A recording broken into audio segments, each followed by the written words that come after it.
welcome to today's video. And in today's video, I'll be doing a I guess a what if prediction of if the 2017 or if the 2020 election were to have happened in 2016. I am actually going to go switch up these numbers to make them accurate. So, just a moment. I did actually discuss this in my last video briefly. Um, about I think I said like if it was a video about Ohio, and I said something about what it would have been like if 2020 had happened in 2016 in Ohio. Um and yeah, now I'm doing this prediction. So let's go get all these states labeled. Rhode Island kept their electoral votes. Okay. So starting off with the safe states for Joe Biden, he gets Washington, Oregon, California, Hawaii.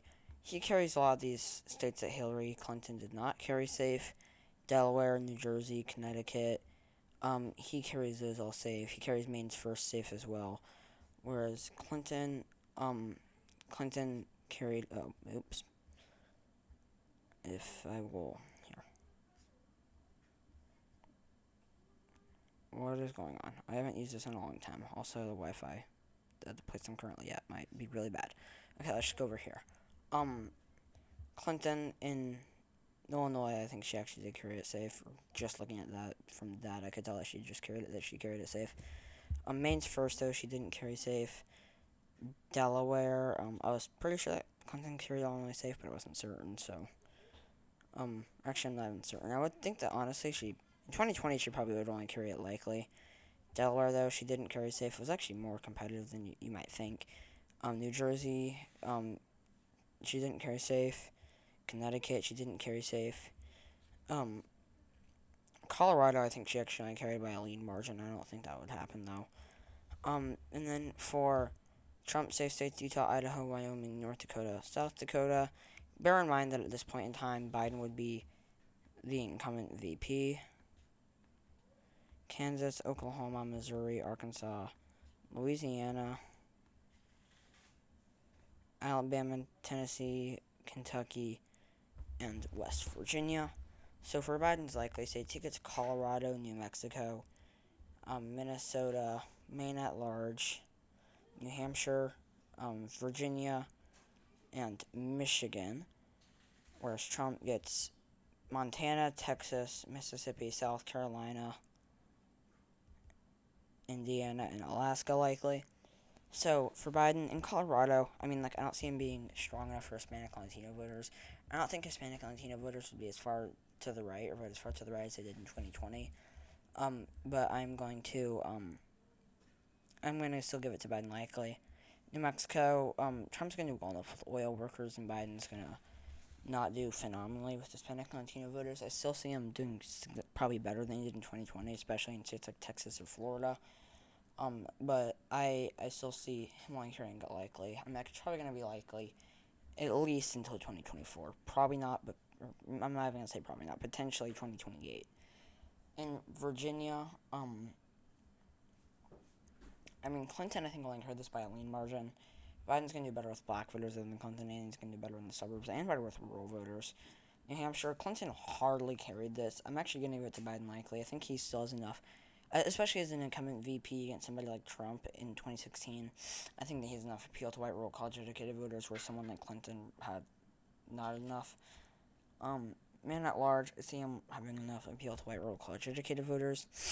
In Minnesota, I see in Minnesota, I see Trump not doing, and across the entire Rust Belt, I see Trump not doing as well with the working class as he would have in 2016 or 2020. I see Biden being a lot stronger. I see a lot of working class voters splitting for Biden, whereas they would have split for Trump in 2016 over somebody like Clinton, and then opted to vote for him again in 2020. And also, Biden's going to do well enough in Minneapolis, do well enough in the suburbs. Trump's going to still get fairly decent rural turnout. Michigan, Biden's going to do well enough with the black vote. He's going to shift to the suburbs now. If, mind you, the suburbs are still even more conservative at this point in time. But he's going to do better with the working class. For Trump's likely states in Alaska, he's going to still do pretty well with oil workers, and Biden's not going to do amazing for Native American voters. But I mean, like, um, looking at 2016, Trump barely carried it likely, or barely carried it by a likely margin. It was almost, or Clinton barely lost it by a likely margin. Rather, it was almost safe. Um, I see Biden though overall having more appeal to oil workers and probably turning out more Native American voters. Um, Montana, I see at this point in time the incumbent VP and somebody like Trump, in 2016 having enough appeal to moderate Republicans to be able to only lose it by a likely margin. Texas, Biden, the suburbs won't have shifted enough. Biden's not going to do well enough to turn out voters in a lot of these bigger cities, and Trump's still going to get pretty good rural turnout. Mississippi, um, Biden's going to do well enough, significantly better with actually significantly better with black voters. It could be safe for Trump. I mean, like, he didn't exactly carry it by incredibly convincing margin, especially against somebody like Clinton, who is really weak for black voters. At this point in time in 2016, I see Biden doing well enough with the black vote to only lose it likely. South Carolina, he's going to do well enough with black voters. He's going to do well enough with black voters to only lose it likely. Indiana, Trump's not going to do as well with the working class. Biden's going to do better in the suburbs as well than Clinton would have, and probably do better with black voters and do better with white voters in Indianapolis. For Biden's lean states, he gets Nevada. I actually think he's going to carry Nevada by a larger margin. Wisconsin, Pennsylvania, and that is it. Nevada, I don't see Hispanic and Latino voters voting as far to the right as they did in 2020. I see Biden doing significantly better with them. And him doing, I mean, like, yes, the suburbs won't be as blue, but he's going to do better with Hispanic and Latino voters. Honestly, the suburbs it could be fairly similar because the suburbs won't be as blue, but still, it's going to be a fairly similar margin, maybe a little bit more. Wisconsin and Pennsylvania, fairly similar thing to Michigan. Wisconsin being more conservative than Pennsylvania, and obviously Michigan being more liberal than both. So Pennsylvania being in the middle, probably in terms of partisanship, or where they tend to vote. But Wisconsin and Pennsylvania, Biden's going to do well enough with black voters. He's going to do significantly better with black voters than Clinton. Trump's not going to do as well with the working class as he would have in 2016, and Biden is going to do well enough in the suburbs, if I haven't already said that. For Trump's lean states, he gets Iowa and Ohio, which are going to be narrower. Oh, Biden also gets Maine second. I think he's enough populist appeal to be able to carry it by a lean margin at this point without it having voted so heavily for Trump in 2016.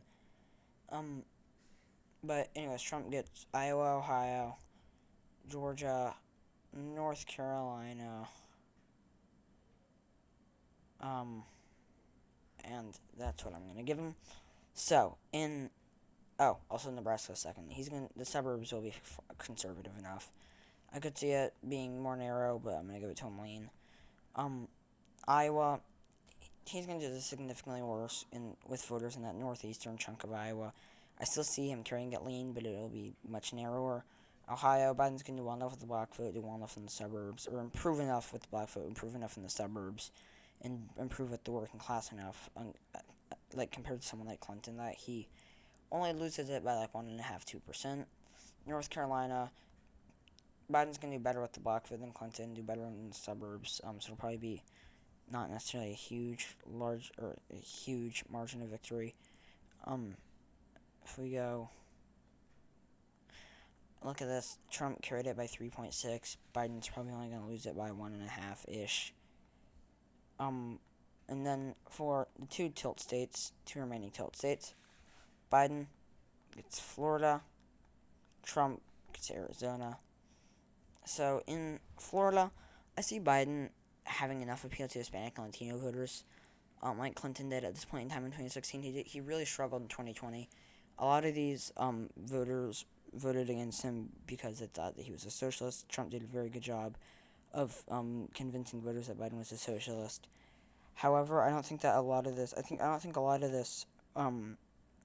more left wing, more progressive politics will be like existent at that point in time.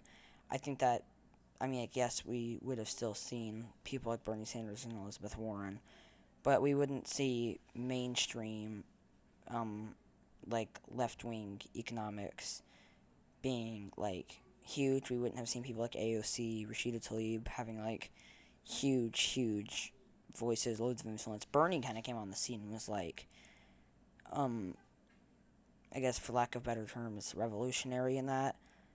He was, or not say, I guess politically. I mean, like he uses that term a lot, but